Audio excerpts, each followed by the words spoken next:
Love More Maduku, Nelson Chamisa, Tendai Biti. And now, the latest is that the Zimbabwe heads of Christians denominations, he has advised President Emerson Mnangagwa against actually pursuing this proposed amendment to the Constitution Bill number 3.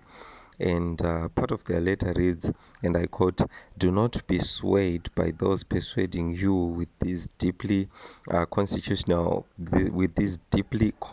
concerning constitutional amendments that fundamentally change our people-driven Constitution of 2013.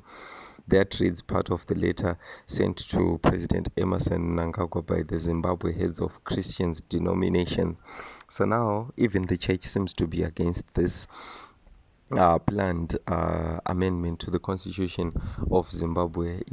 Like opponents of it have been from within the party, isn't it? We have heard that VP Chiwenga is also opposed deeply to this proposed constitutional amendment. Of course, knowing that his interests are not being taken care of. Okay, who cares? I mean, that's an OPF, all right?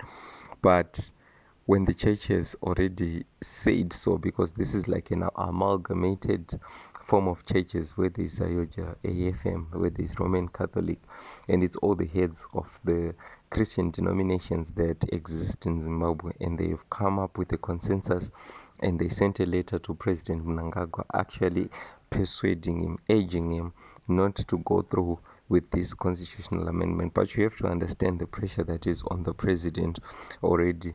He himself might want to step down, but the Ganandas that are around him may be the ones that are actually forcing him to actually continue to cling on to power. Because the minute that he lets go, then it means that their sources or whatever they are benefiting from the current regime, it actually diminishes. Now I know that it's actually it's actually terrorizing to you to be actually looking at this picture the entirety of the video, but what can I do? This is the man at the center of the topic, and it's Emerson Mnangagwa, and he wants to cling on to power.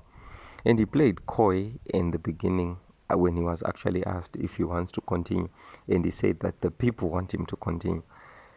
Which people, we ask? If there is no referendum, which people then we ask if there is no referendum to actually say we want him to stay on, and a second referendum that is actually required if the incumbent is actually benefiting from it.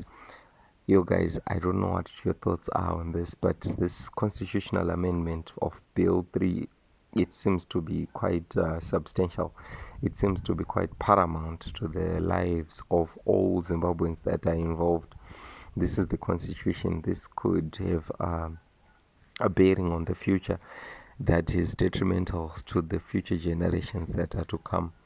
I don't know what your thoughts are, guys, but feel free to comment in the comment section down below. This is where you have your liberty. You do have the liberty to express yourself in your speech, but do remember that you may not have the liberty after the speech. So goes the saying in Zimbabwe, like, you can say whatever you want, but do you have freedom after it? We don't know. Check it out.